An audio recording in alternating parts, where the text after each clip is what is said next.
Olá, no último episódio a gente discutiu sobre dilatação temporal e neste vídeo a gente vai discutir um pouco sobre contração espacial.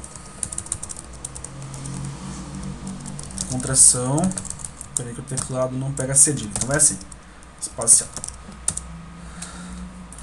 Então vamos lá. Primeiro de coisa, vamos definir dois referenciais, igual a gente fez na última análise. Então vamos lá, um referencial 1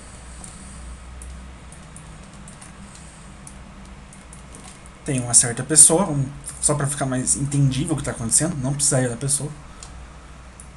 Tem uma certa pessoa e um referencial 2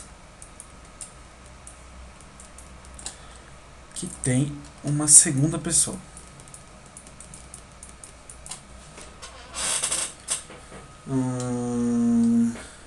Esse aqui é o referencial 2. E o referencial 1 enxerga o referencial 2 andando com uma velocidade v para frente. O referencial 1 ele tem uma régua, faz de conta. Uma régua que tem um tamanho L0. Essa pessoa aqui, ela conseguiu determinar o tamanho da régua no mesmo instante de tempo, daqui até aqui. Ele mediu no mesmo instante de tempo.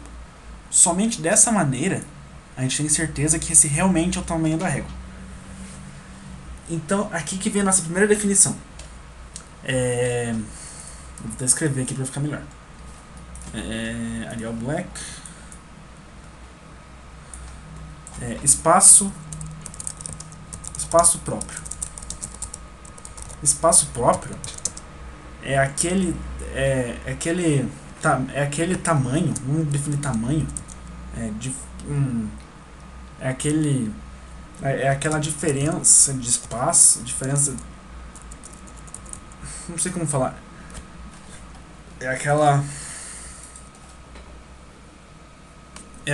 é o comprimento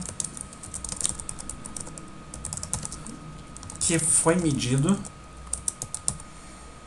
que é o comprimento medido por um referencial que se encontra em repouso em relação a esse objeto medido. Ou seja, é o tamanho do objeto parado em relação ao referencial parado. Ou seja, esse cara mediu L0, uma régua que está parada em relação a ele. Ou seja, está parado nesse referencial. A régua se encontra nesse referencial 1.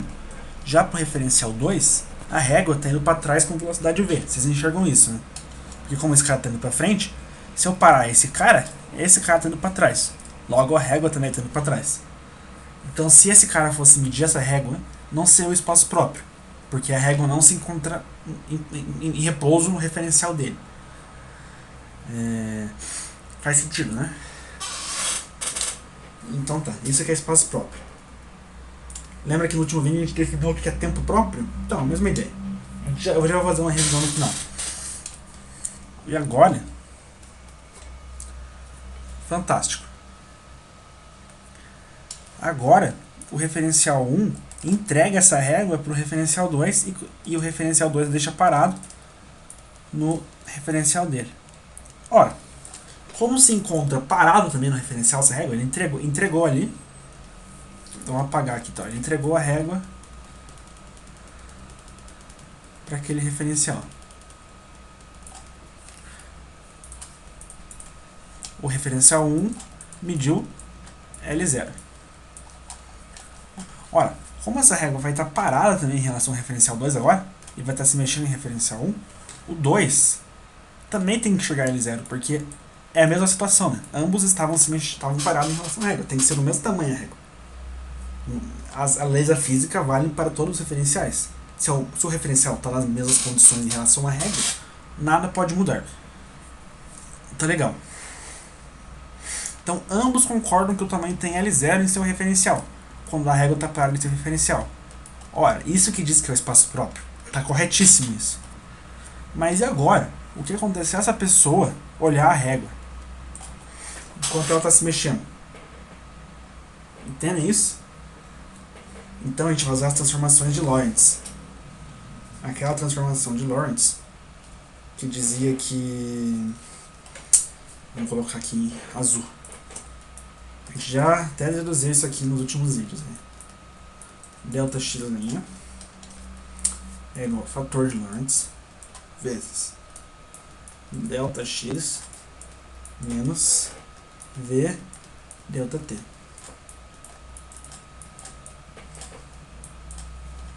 Legal.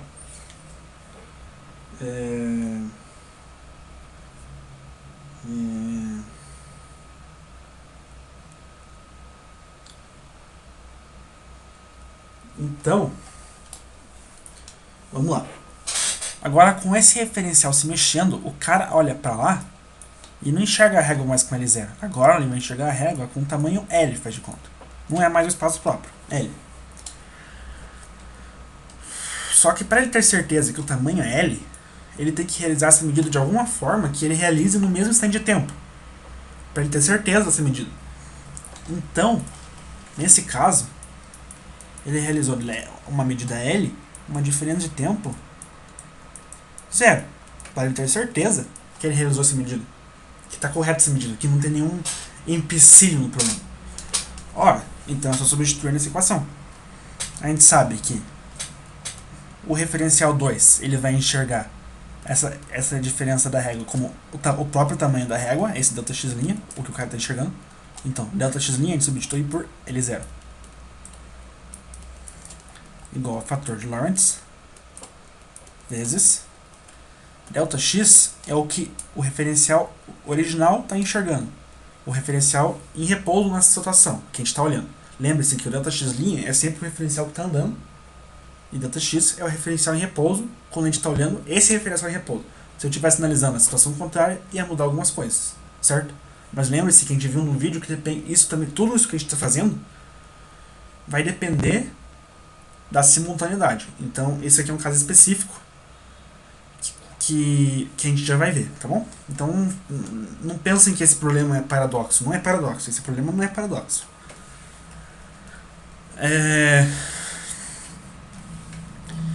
Eu tô falando isso porque eu confundia isso antes, entendeu? Tem que tomar cuidado com certos lances da relatividade.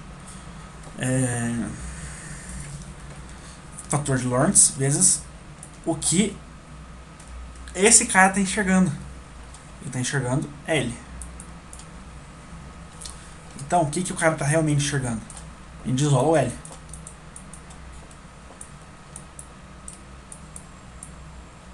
Ou seja, quando alguém enxerga um objeto que está se mexendo em relação a ele, alguma coisa vai acontecer. O tamanho dele vai ser dividido pelo fator de Lorentz.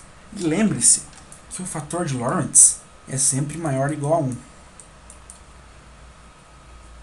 Então, o inverso do fator de Lorentz tem que ser sempre menor ou igual a 1. Certo? Isso implica nisso. Então, como isso aqui é sempre menor ou igual a 1, se eu dividir esse número aqui, 1 sobre 1 fator de Lorentz, o que a gente diz aqui? Que L vai ser sempre menor ou igual a L0. O que isso implica finalmente? Que quando eu coloco um objeto, quando eu vejo um objeto em movimento com velocidade constante, eu vou ver esse objeto menor do que o tamanho real dele. Não é tamanho real, porque é tudo dependendo do referencial. Mas vamos dizer tamanho real. Vai, vocês entenderam, né? Quando eu vejo um objeto em movimento, eu estou vendo ele menor do que eu enxergaria ele quando ele estivesse parado. Antes, quando ele estava no meu referencial, a gente viu que ele enxergava L0. Mas agora, quando ele está se mexendo, ele está menor que L0. Ele está L.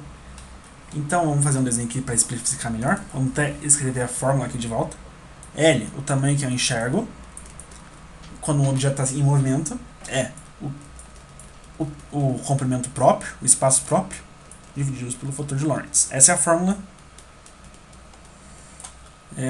Ok. Ou seja, eu estou aqui no referencial olhando minha régua. Agora, se essa régua começar a entrar em movimento, eu vou enxergar essa régua comprimida, menor que ela. E quanto mais rápido ela tiver, mais comprimida ela vai ser. E perceba que se essa velocidade tender a ser,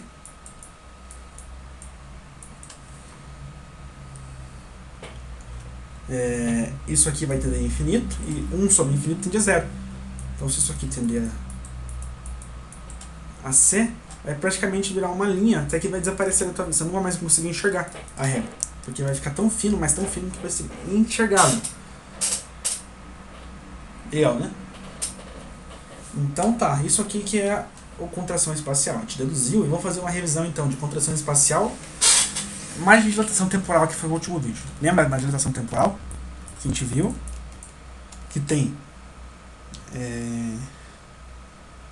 que o tempo próprio, que é o tempo que eu enxergo alguma coisa, é o fator de Lorentz versus o tempo próprio. Onde o tempo próprio é aquele tempo que foi medido com o mesmo relógio. Lembrem-se disso, com o mesmo relógio. O que isso significa? Que foi medido no mesmo ponto em determinado referencial. Beleza? Com o mesmo relógio. Beleza. E quando esse objeto, esse evento que eu estou medindo tá se mexendo, podemos dizer assim, uma pessoa correndo com um relógio bem rápido. Ela olha no relógio dela e enxerga 30 segundos. Quando ela fez essa distância até essa distância. Perceba que ela realizou essa medida com o mesmo relógio, né? Ela teve que usar o mesmo relógio. O relógio de pulso dela. Quando ela chegou aqui, até aqui. Mas em termos de física, não é dizer que é o mesmo relógio, quer dizer que foi no mesmo ponto naquele referencial. Como assim? Perceba que essa pessoa realizou essa medida no mesmo ponto no referencial dela. Ela realizou quando ela estava aqui, ela realizou no meio dela. E quando ela está aqui, o referencial dela está aqui em cima. Para ela, o referencial dela não se mexeu, foi todo o universo que se mexeu para trás. O referencial dela continua aqui. Perceba que ele realizou a medida do tempo próprio. Então ele realizou o tempo próprio. Mas quando uma pessoa olha de longe,